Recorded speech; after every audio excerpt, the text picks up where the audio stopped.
nhớ rồi cho nên một xe ở mỗi tuần bố xe này tàu nhẹ đi chờ nó chỉ muốn nhẹ gì giống mấy tuần bố mùa nó như gì chợ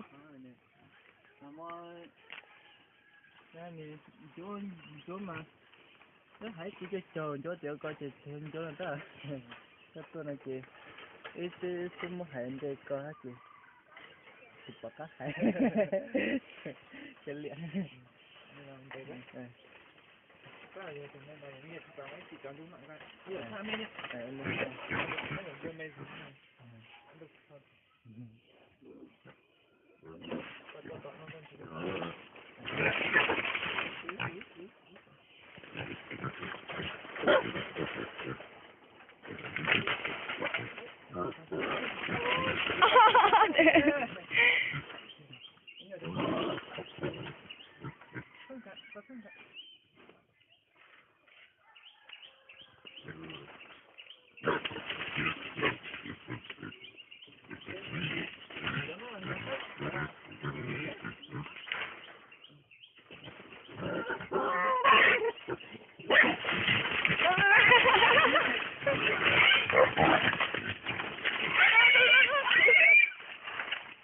nhớ là có thấy sợ kỹ lúc họ có muốn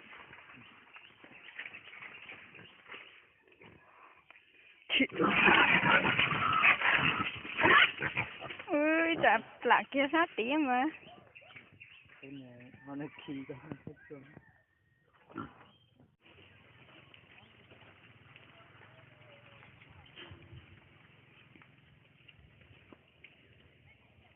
ấy đó một cái gì nó có máy nó mà tôi chỉ nghe có hả hả do nên nó tao ấy mùa gì chóng tao nó mày giỏi à họ hả hát to thế mua bếp lá dầu kiến vào rằng hết rồi không mà nhẹ là múa chứ thứ sáng mùa ôi cái tiền nó gì chỉ tao mới khó rồi cái hóa chỉ giờ này họ dạ thì tôi cũng không khéo tiền cái này bây giờ mấy từ xin bộ ký đây ta tới bộ ký đây bên đó tao nói này ai mà sao rồi tới xin giang rồi bố thay nhá play chơi xa play chơi chứ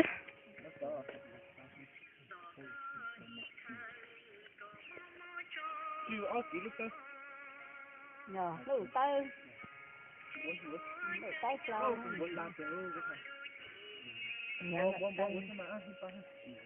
bốn bố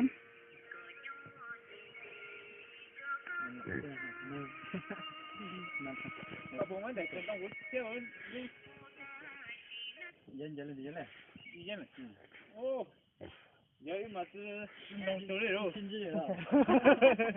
anh nó nằm bên chơi lưỡi kia mỗi tuần bùa nó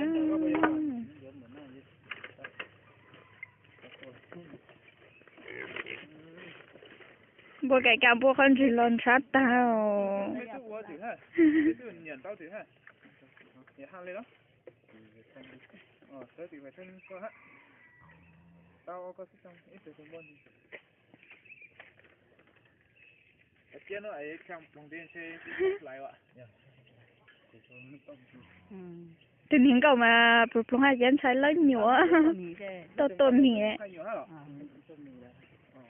lúc lót lì tên xe sáng lúc có lì đúng không buồn nó là cái giá dúa thế cái lên là bố kèm mua sao buồn nó hỏi là làm thầy tư đi có cũng nhiều đấy nữa nhà nè là cứ nhiều mà dúa tao cho luôn nó đây ở đây hết là thầu cái lo bán lấy năm này tôi nhiều rồi sao yêu mua tan sao yêu mà lấy cho các mua tốt thì dúa nó mà hay lấy hỏi giờ thì ý là lấy yêu quên như cái nhà dùng tài hiểm ăn cho các anh chị dùng mà là lang chị thì nè lúc nào 但幾乎個當門下都係，當咗都用過啦嚇，好大個咧，好當係得嘅。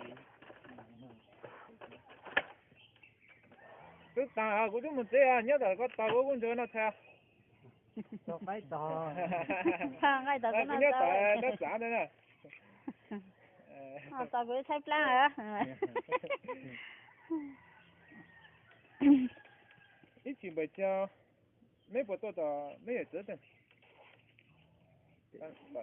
đấy đấy cái gì đấy thì lúc đấy đó tận đó thế. Chị tốt. Đang sai hồi đang买的mấy thứ xong nữa, hàng tận mấy thứ xong này. Không ta tăng, từ kia. Không ta tăng.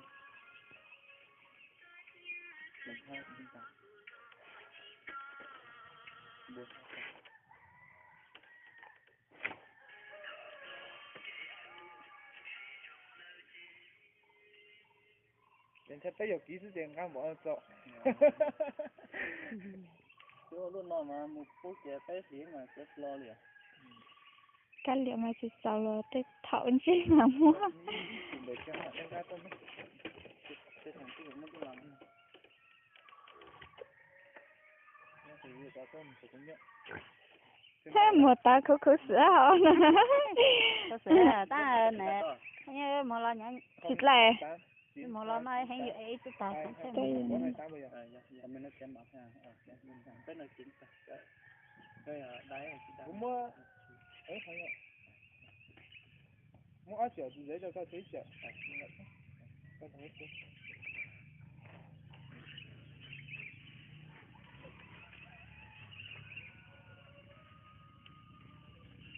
Giờ là 4 triệu rưỡi rồi kìa. Giờ là 4 triệu. 4 triệu thôi. Tao xem rồi. Rồi đến chỗ này kia gì nữa.